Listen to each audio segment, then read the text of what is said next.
ہمارا مجرم ہمارے حوالے کر دیا جائے۔ اب وہ 4 گنا سونا تھا نا، تو رزق تو لیا تھا کہ حضور سلیمان اس وقت نہ تو ہم پہاڑی کے دامن میں ہیں، نہ ہم جنگل میں ہیں گھنے، کھلے صحرا میں ریگستان میں ہیں، بیچ میں ہیں، آپ تلاشی لے لیجئے میرے قافلے کی، اگر ابن زیاد مل جائے تو جو سزا اس کی وہ سزا میری۔ کہاں تو نے ٹھیک کہا حکم دیا تلاشی لی جائے۔ قافلے کی تلاشی شروع ہوئی، بار بار تلاشی ہوئی۔ کون یقین کر سکتا تھا کہ وہ یہاں چھپا ہوگا؟ بادشاہ وقت ہے تو اوپر تام جھام سے جا رہے تھے، وہ تو کسے شک ہو سکتا تھا کہ یہاں بندہ ہے؟ اتفاق کی بات، بار بار تلاشی ہوئی۔ 4-5 بار جب تلاشی ہو چکی تو بار بار سپاہی دوڑ کے آئے، کہا حضور کہیں پتہ نہیں چلتا، کہیں پتہ نہیں چلتا۔ تو اب سلیمان ابن سرد خزائی اتفاقاً وہ لمحہ ایسا آیا کہ یہ اونٹ کی پہلو میں کھڑے تھے، گھوڑے پر بیٹھے رہے تھے، اور دور کھڑے اپنے بیٹے کو آواز دی، اے میرے لال خالد ادھر آ۔ یہ جو چپکے ہوئے تھے یہ سمجھے کہ شاید مجھے پہچان کے آواز دی ہے اپنے بیٹے کو، اب میرا کام تمام۔ آواز کی سلیمان ابن سرد خزائی کی آواز کی دہشت اتنی تھی، آواز کی دہشت اور موت اب نظر آئی نا، ان قریب ظالم جان لیں گے کہ وہ کس کروٹ پلٹائے جاتے ہیں۔ کل اسی کے حکم سے جناب سکینہ کو اونٹ کی پشت سے باندھ دیا گیا تھا۔ ذرا غور فرمائیں، آپ سوچنے والی بات ہے۔ اونٹ کی پیٹھ پہ جناب سکینہ کو باندھ دیا گیا تھا اسی کے حکم سے۔ آج دیکھیے انقلاب زمانہ، ان قریب ظالم جان لیں گے وہ کس کروٹ پلٹائے جاتے ہیں۔ آج وہ اونٹ کی پیٹ سے بندھا ہے، دیکھا آپ نے انقلاب زمانے کا، پیٹ سے بندھا ہے۔ اور جناب سلیمان ابن سرد خزائی کی آواز کی دہشت، اے لال خالد ادھر آ، تو یہ سمجھا کہ میرا کام ہوا۔ اس کا نمبر 1 اور نمبر 2 دونوں خطا ہو گئے۔ درود پڑھے محمد و آل محمد پر۔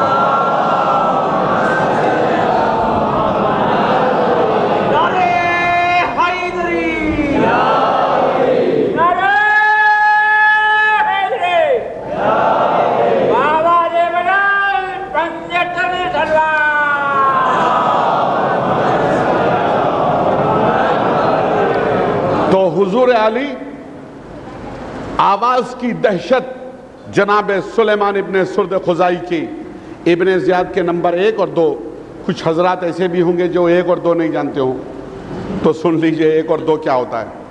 جب میں چھوٹا تھا، اسکول میں پڑھتا تھا، ایک دن ہمارا ایک ساتھی غلام دستگیر اس کا نام، حیدرآباد میں ہم پڑھتے تھے اسکول میں، وہ اٹھا ایک دن بولا ٹیچر پیشاب آیا۔ بولی بیڈ مینرز، بدتمیز، ایسے کہتے ہیں پیشاب آیا کلاس میں، کہو آپ آئے۔ اب سبھی کبھی جانا ہو تو کہنا آپ آئے، تو کہا اچھا ٹیچر آپ آئے، تو کہا جاؤ جلدی آؤ۔ ایک بار کھڑے ہوئے ٹیچر آپ آئے اور آپ کے باپ بھی آئے، تو یہ وہی تھا۔ آپ درود پڑھیں محمد و آل محمد پر۔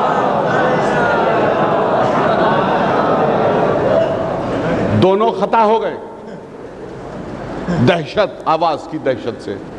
تلاشی جب ہو چکی تو سلیمان ابن سرد خزائی نے اپنے ساتھیوں سے کہا، دیکھو بھائی، ہم سے جتنی ممکن ہو سکتی تھی ہم نے کوشش کر لی ابن زیاد کو قتل کرنے کی، اور خدا کی قسم میرا مخبر جھوٹی اطلاع دے نہیں سکتا، لیکن اب اس کا کیا کیا جائے کہ ہم نے اتنی بار تلاشی لی، وہ ملتا نہیں، پتہ نہیں کیا بات ہے، کہاں غلطی ہو گئی۔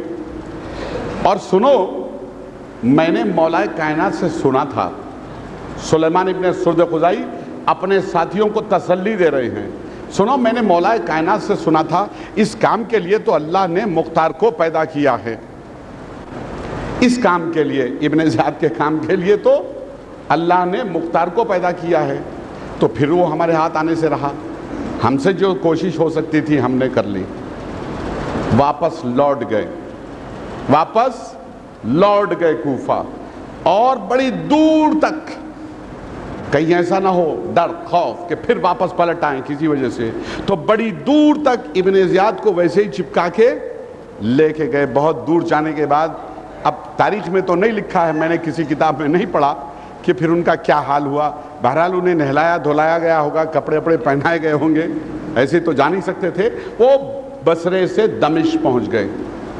دمشق میں بڑا عجیب و غریب ماحول تھا، کون خلیفہ بنے؟ اب خلیفے پبلک بناتی تھی، انسان بناتے تھے، اب کون خلیفہ بنے؟ کوئی کہتا ابن زبیر کو بنا لیا جائے، کوئی کہتا اس کو بنا لیا جائے، کوئی کہتا اس کو بنا لیا جائے۔ تو سب سے پہلے پہنچنے کے بعد حضرت مروان ابن حکم رضی اللہ تعالی عنہ،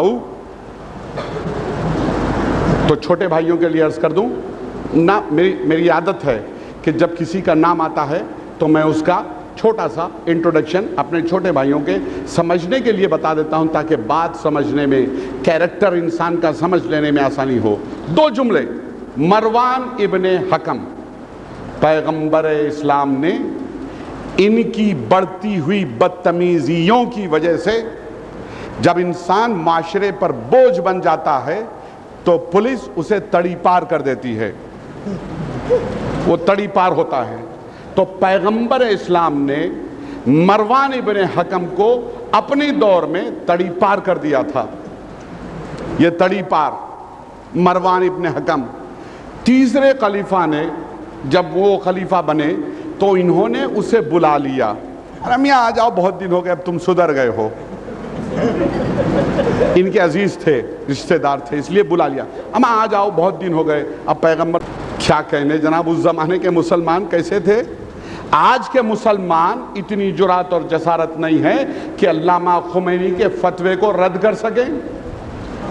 سلمان رشدی کے خلاف جو فتویٰ دیا گیا ہے نا، کسی دنیا کے مسلمان میں اتنی طاقت نہیں کہ فتوے کو رد کر سکیں۔ معمولی فتویٰ قتل کرنے کا، اور وہ پیغمبر اسلام تھا، اس نے تڑی پار کیا، یہ کہتے آ جاؤ۔ یہ کیسے مسلمان تھے؟ میرے سمجھ سے باہر کے مسلمان تھے۔ بہرحال یہ تڑی پار مروان ابن حکم بوڑھے تھے، کبیر السن، بہت ضعیف ہو گئے تھے۔ اب ملاقات ہوئی ابن زیاد کی، کہا رہے ہو اچھا ہوا ابن زیاد تم چلے آئے، بھائی بڑا معرکہ ہے، بڑی بحث چھڑی ہے کہ اب کسے خلیفہ بنایا جائے، کوئی کہتا اسے بنا دو، کوئی کہتا اسے بنا دو۔ ابن زیاد نے کہا کسے بنا دو، کسے بنا دو، کیا مطلب بنا دو بنا دو؟ حضور آپ سے بہتر کوئی ہے خلیفہ بننے کے لیے؟ تو بگڑ گئے، ناراض ہو گئے۔ ابن زیاد تمہیں شرم نہیں آتی؟ اتنا بوڑھا ہوں میں، مجھ سے اس قسم کی باتیں کرتے ہو تم؟ کہا رے اس میں بوڑھے اور جوان کا کیا مطلب ہے؟ نکالو ہاتھ اپنا، لو میں نے آپ کے ہاتھ پہ بیعت کر لیا آپ خلیفہ۔ اب ان کا بھی دل دھڑکا، ابن زیاد نے بیعت کر لی تو شاید آدھے خلیفہ تو ہو ہی گئے۔ کہا مگر اگر میاں تمہارے بیعت کرنے سے خلیفہ ہو گیا، لوگ تھوڑی مانیں گے۔ لوگ کیسے نہیں مانیں گے؟ میں نے خلیفہ آپ کو بنایا، لوگ کیسے نہیں مانیں گے؟ کہا میں ایک ترکیب بتاتا ہوں، لوگ بھی مان لیں گے۔ کیسے؟ کہا کل یزید کے محل کے آنگن میں ایک فرش بچھایا جائے۔ کہا پھر کیا ہوگا؟ کہا میں نے 100 اونٹوں کے اوپر لاد کے دینار و درہم بیت المال کے لائے ہیں مسلمانوں کے، وہاں ڈال دیں گے، پھر فوجوں کو اکٹھا کریے، فوجی سربراہوں کو اکٹھا کیجئے، پھر کیا ہوگا بھائی؟ پھر کیا ہوگا؟ آپ خلیفہ بنائیں گے؟ دیکھیے میں بناتا ہوں آپ کو خلیفہ مضبوط۔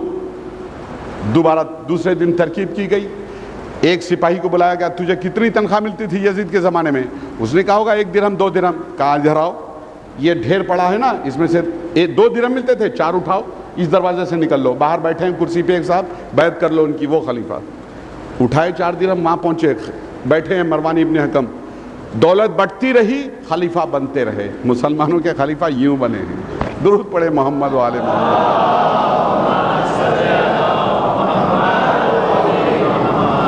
یہ مروان ابن حکم اب خلیفہ بن گئے۔ ہاں اب میں مسلمانوں کا خلیفہ۔ ابن زیاد نے اور ایک مشورہ دیا، کہا حضور کچھ لوگوں نے آپ کو دل سے خلیفہ نہیں مانا ہوگا۔ کہا ہاں ہو سکتا ہے، دولت لے کے مان لیا ہو لیکن دل سے نہیں مانا ہوگا، تو کیا کیا جائے؟ کہا حضور یزید کی بیوہ سے آپ شادی کر لیں۔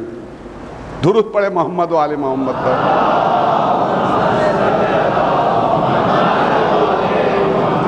ناراض ہو گئے، بگڑنے لگے، بدتمیز، شرم نہیں آتی تمہیں؟ اتنا بوڑھا ہوں میں، یعنی کہ 1 فٹ ان دا گریو، اور مجھ سے کہتے ہو یزید کی بیوہ سے شادی کر لوں؟ کہا حضور وہ والی شادی نہیں، بس نام والی شادی کر لیجئے، آپ نام کے لیے شادی کر لیجئے، وہ والی نہیں، شادی کر لیجئے برائے نام۔ اس سے کیا ہوگا؟ کہ جو دل سے آپ کو خلیفہ نہیں مانتے ہوں گے وہ بھی آپ کو خلیفہ ماننے لگیں گے۔ کہا ہاں ٹھیک ہے، تو یزید کی بیوہ سے ان کی شادی کرا دی گئی۔ دیکھیے خلیفہ ایسے بنتے ہیں. شادی ہو گئی. اچھا بات نکلی ہے تو سن لیجئے.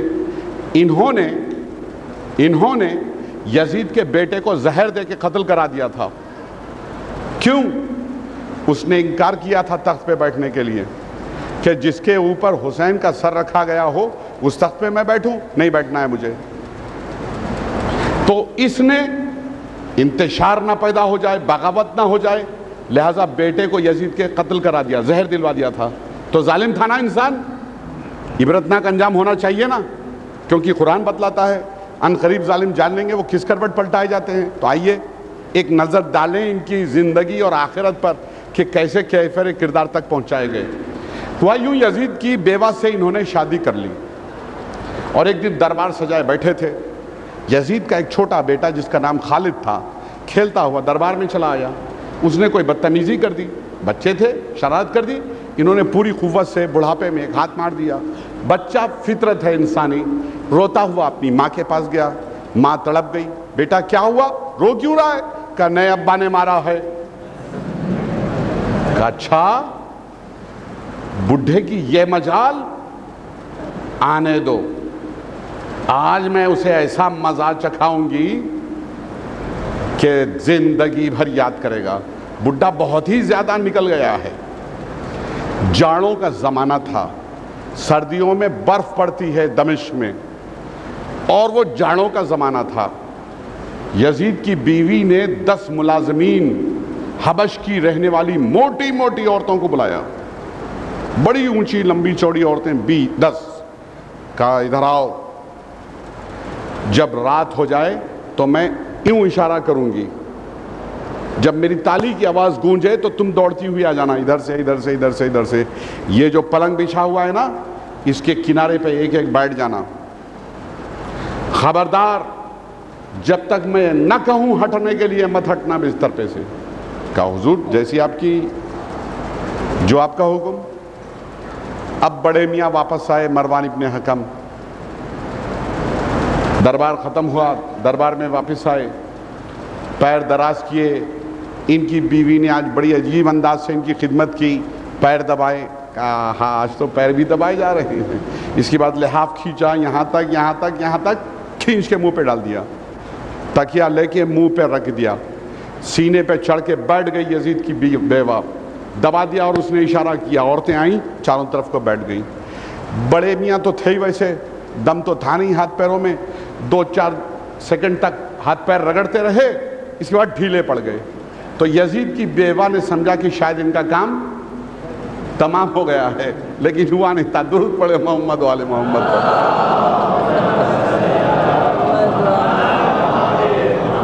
جیسے ہی تکیہ ہٹایا، لحاف ہٹایا، آنکھیں باہر کو نکل گئیں، زبان لٹکنے لگی. زندہ تھے اور بڑی عجیب آواز نکال رہے تھے، غراہٹ بھری آوازیں. ان کی آواز سن کر سپاہی پہرے پہ جو کھڑے تھے وہ دوڑ کے آئے. حضور کیا ہوا کیا ہوا؟ تو اب ان میں بات کرنے کی صلاحیت باقی نہیں تھی. مروان ابن حکم بات نہیں کر پا رہے تھے تو آنکھوں کے اشارے سے بار بار بتا رہے تھے، ڈائنگ ڈکلیریشن، یہ حالت میری اس نے بنائی ہے. یزید کی بیوہ کی طرف اشارہ کر رہے تھے، اس نے میرا یہ حال کیا ہے. وہ یزید کی بیوہ تھی، وہ بھی بڑی عقل مند عورت تھی. اس نے اپنا سینہ پیٹنا شروع کیا. ہائے امیر المومنین کو دیکھو، آخری وقت ہے، مرتے مر رہے ہیں، لیکن میرا کتنا خیال ہے، بار بار میری طرف اشارہ کر رہے ہیں کہ ان کے بعد میرا کیا ہوگا. درود پڑھے محمد والے محمد پر.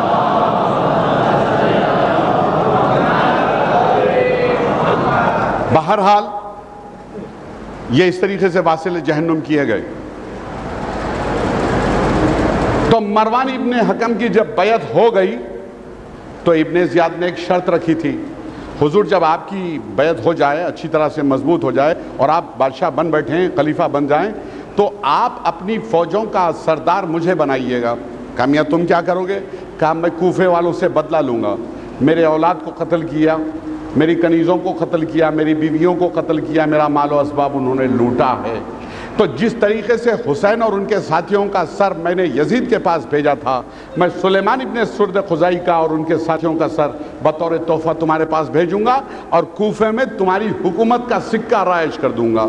کہا ہاں مجھے کیا اعتراض ہو سکتا ہے. یہ فوجوں کے سربراہ بنا دیے گئے. 3 لاکھ کا لشکر لے کر چلے کوفے کی سمت سلیمان ابن سرد خزائی اور ان کے ساتھیوں کو قتل کرنے کے ارادے سے. بات سمجھ میں آئی؟ 3 لاکھ کا لشکر، 5000 سپاہی کوفے میں. جب سلیمان ابن سرد خزائی کو اس بات کی اطلاع ملی کہ میرے قتل کے ارادے سے، میرے ساتھیوں کے قتل کے ارادے سے 3 لاکھ کا لشکر لے کے یہ آگے بڑھ رہا ہے کوفے کی جانب، تو انہوں نے اپنے ساتھیوں کو گھر میں بلایا، تقریر کی اور بڑی دھواں دھار جوشیلی تقریر کی. دوستو، کربلا کا اصل سرغنہ ابن زیاد ہے اور وہ ہمارے قتل کے ارادے سے ہماری سمت کو آ رہا ہے. میں نے رسول اللہ کو دیکھا کہ دفاع بہترین یہ ہوتی ہے کہ گھر سے نکل کے میدان میں جنگ کی جائے. گھر میں بیٹھ کے دفاع نہیں کی جا سکتی، نکل کے میدان میں اس کے سمت پہ چلتے ہیں. میں نے صفین میں مولا کائنات کو یہ کہتے ہوئے سنا. اپنے بیٹے سے وہ فرما رہے تھے، بیٹا اپنے بیٹے حسن سے فرما رہے تھے، اے میرے لال حسن، تجھے تیرے باپ کو اس بات کی کوئی فکر نہیں کہ تیرا باپ موت کے اوپر جا پڑے یا موت تیرے باپ کے اوپر آ پڑے. تو موت سے کیسا ڈرنا، چلو موت کے اوپر جا پڑے. ابن زیاد کو گھیرتے ہیں، اسے راستے میں ہی نپٹ لیتے ہیں. اس سے پہلے کہ وہ ہمارے پاس آئے ہم خود اس کے پاس پہنچیں گے.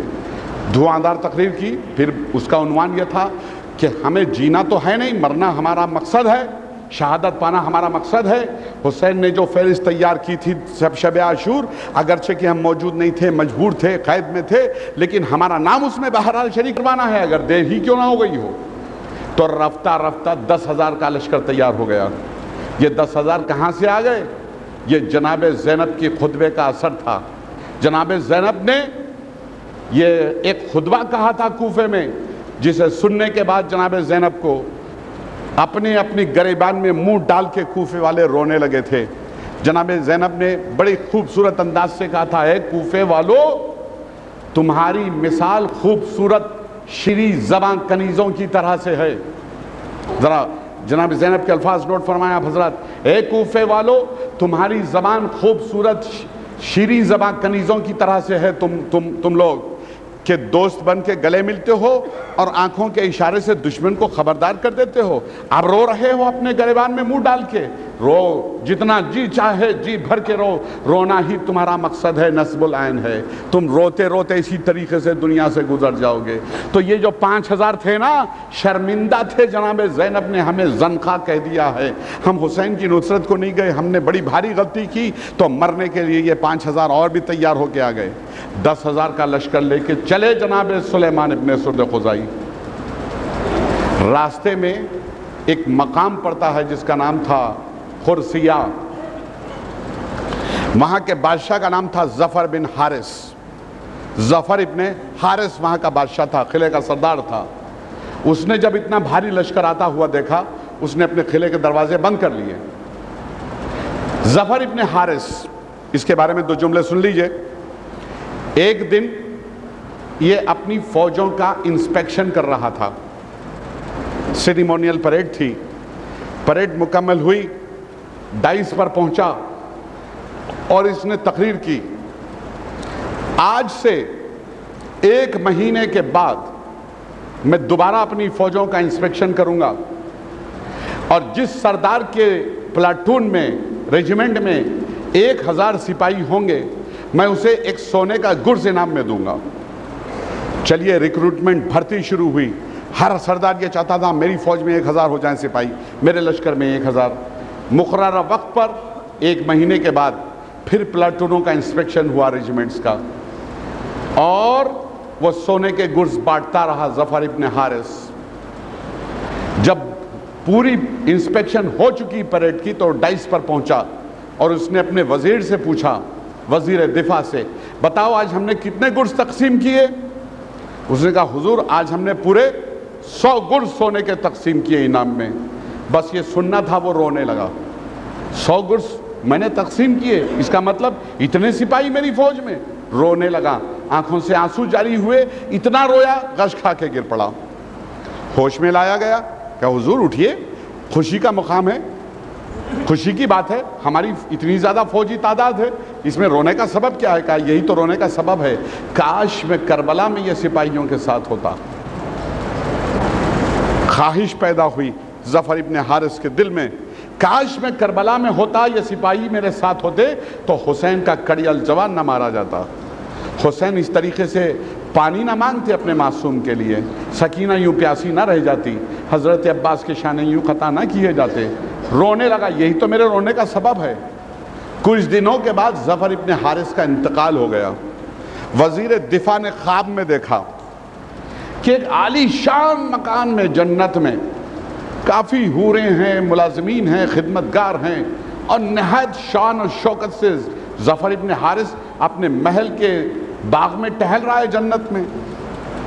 پوچھا وزیر دفاع نے، حضور آپ اور یہ حال، یہ مقام آپ کا جنت میں کہا ہے، تو جانتا نہیں؟ ایک دن میں فوجوں کا انسپیکشن کر کے جب میں نے یہ دل میں خیال پیدا کیا تھا کہ کاش یہ سپاہی میرے پاس ہوتی اور میں کربلا میں ہوتا، تو بس اللہ کو وہ میری بات اتنی پسند آئی، کاش میں کربلا میں ہوتا۔ وہ میری ایک بات اللہ کو اتنی پسند آئی کہ اس نے میرے پورے گناہان کبیرہ بخش دیے، اور جنت میں مجھے اتنا عالی شان مکان اس نے دیا ہے۔ تو درود پڑھے محمد و آل محمد۔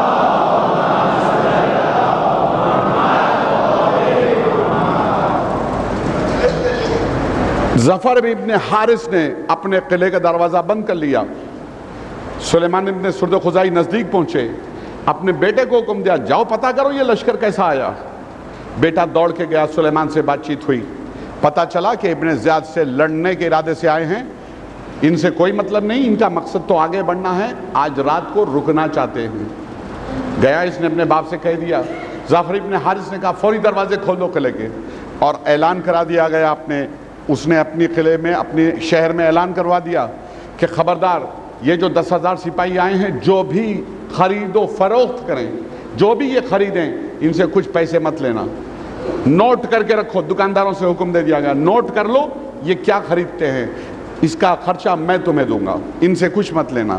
تو وہ جو مرنے کے ارادے سے چلے تھے، کیا خریدیں گے؟ کیا خرید سکتے تھے؟ اپنے لیے، اپنے جانوروں کے لیے کچھ کھانا اور دانہ خریدا ہوگا۔ 3 دن تک مہمان رکھا ظفر ابن حارث نے۔ چوتھے دن سلیمان تیار ہوئے چلنے کے لیے۔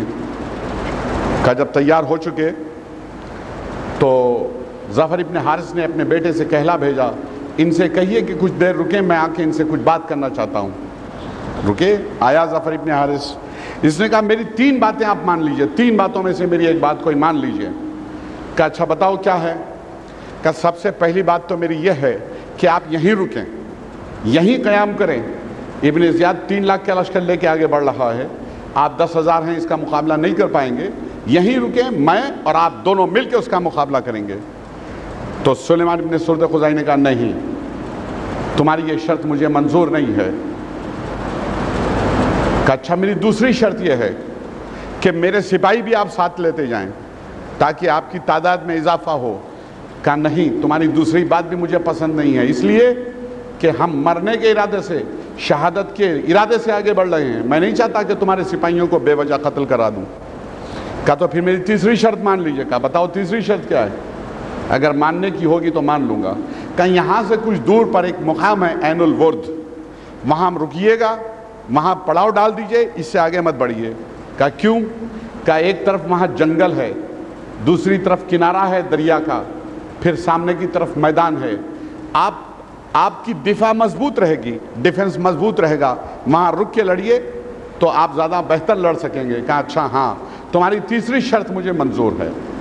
عین الورد مقام پر پہنچے، پڑاؤ پڑا، قیام کیا، 3 لاکھ کا لشکر لے کر 100 یا 150 کلومیٹر کے فاصلے پہ رکا موصل سے آگے ابن زیاد، اور 1 لاکھ کا لشکر اپنے علمدار شرجلیل کو دے کر بھیجا، جاؤ رات میں شب خون مارو، 10,000 ہیں، سب کو کاٹ کے آ جانا ہو۔ 1,000 کا لشکر، 1 لاکھ کا لشکر 10,000 کے اوپر اچانک حملہ کر دینے کے ارادے سے بڑھا، اور ادھر اس بات کی اطلاع مخبر نے سلیمان ابن سرد خزائی کو دے دی۔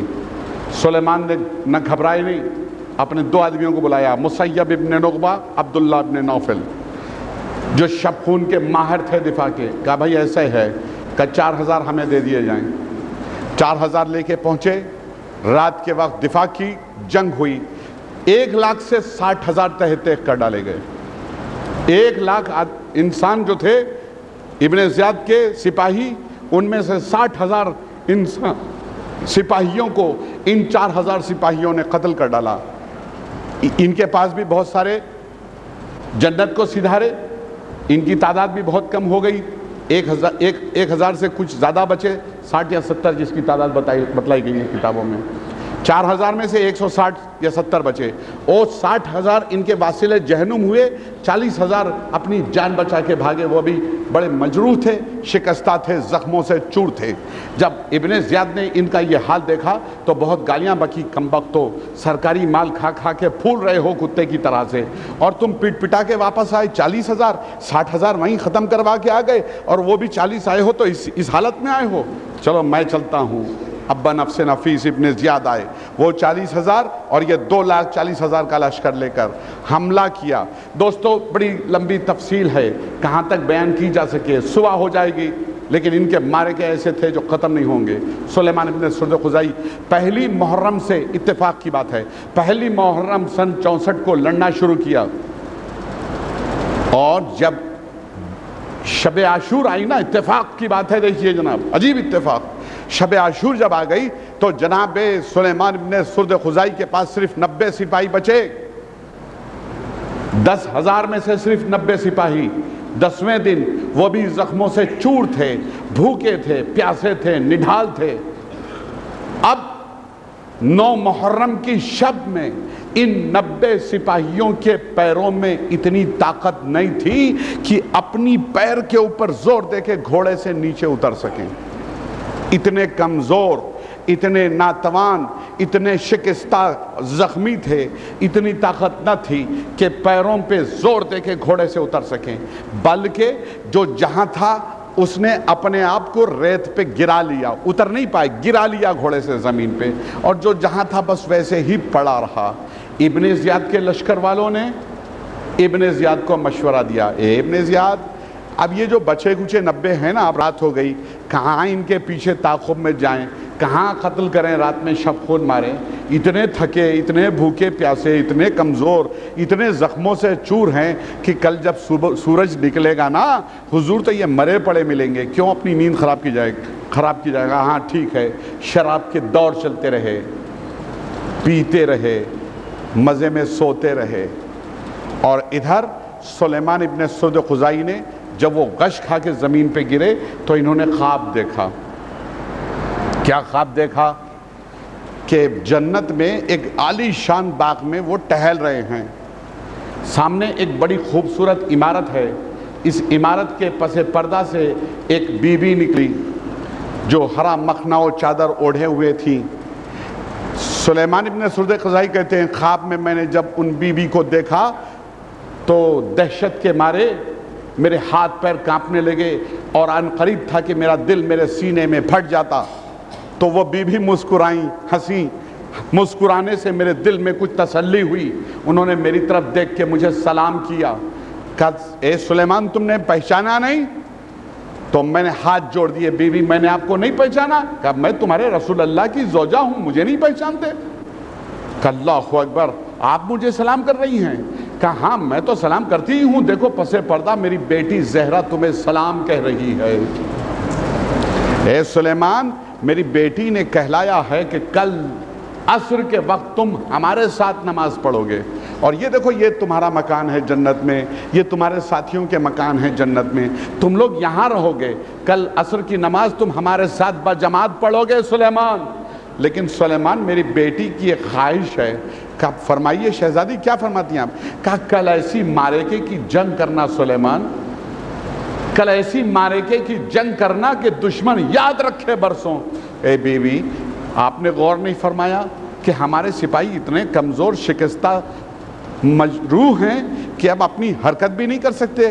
کہا گھبراؤ نہیں سلیمان، یہ لو یہ پانی تم لے لو اور اسے اپنے اوپر چھڑکو، اپنے ساتھیوں پہ چھڑک لینا۔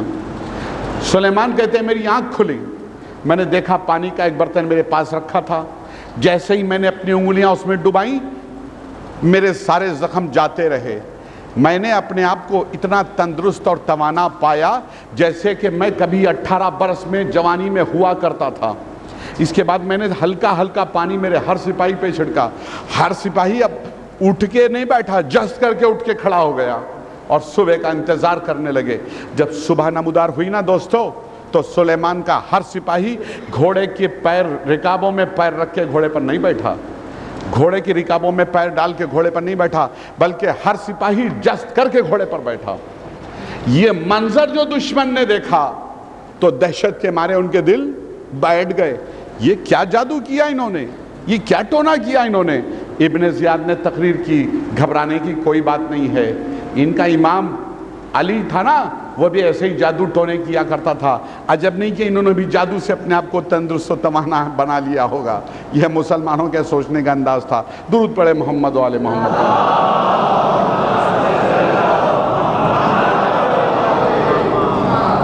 آپ کے انداز سے یہ پتہ چلتا ہے سلوات بھیجنے کے کہ آپ لوگ تھک چکے ہیں۔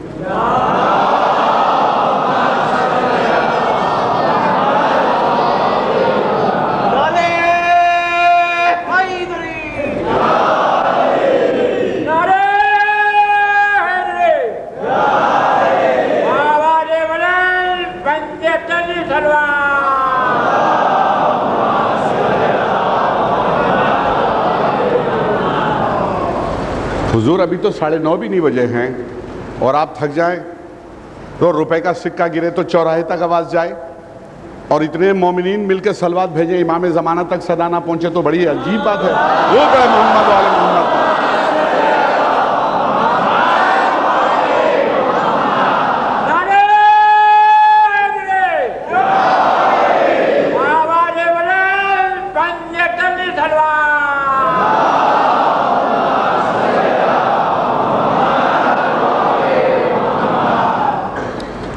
تو جناب علی یہ عاشور کی صبح نمودار ہوئی، اور ان 90 سپاہیوں نے ایسی معرکے کی جنگ کی کہ جس کی نظیر تاریخ میں نہیں ملتی۔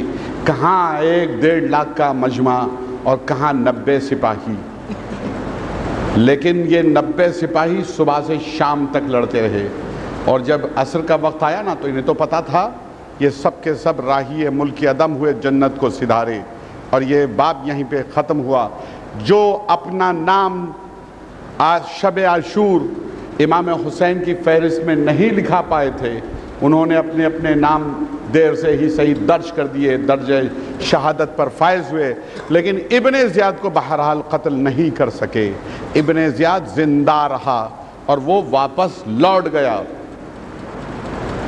چلیے، جب یہ سلیمان ابن سرد خزائی اور ان کے ساتھی قید سے رہا ہوئے تھے نا، تو طائف میں اس بات کی اطلاع جناب مختار کو پہنچی تھی۔ وہ دوڑتے ہوئے کوفہ آئے، آ کے چاہتے تھے کہ سلیمان اور ان کے ساتھیوں کے ساتھ مل جائیں، لیکن اتفاق سے گرفتار کر لیے گئے، اتفاق سے گرفتار کر لیے گئے۔ اور اب جس ظالم اور جابر انسان کے ہاتھ میں گرفتار ہوئے اس کا نام تھا حجاج بن یوسف۔ نام آیا ہے تو چھوٹے بھائیوں کے لیے سمجھانے کے لیے عرض کر دوں 2-4 جملے تاکہ اس کا کیریکٹر سمجھنے میں آسانی ہو جائے۔ حجاج بن یوسف یہی وہ آدمی تھا جس کے حکم سے مسجد نبوی میں گھوڑے بنوا دیے گئے تھے، یہی وہ آدمی تھا جس کی وجہ سے 700 زنا زادے مدینہ منورہ میں پیدا ہوئے تھے، یہی وہ آدمی تھا جس نے منجنیقوں میں بھر کے پتھر اور گندک اور روئی خانہ کعبہ میں اتنے پتھر برسائے تھے کہ خانہ کعبہ کا پردہ جل اٹھا تھا۔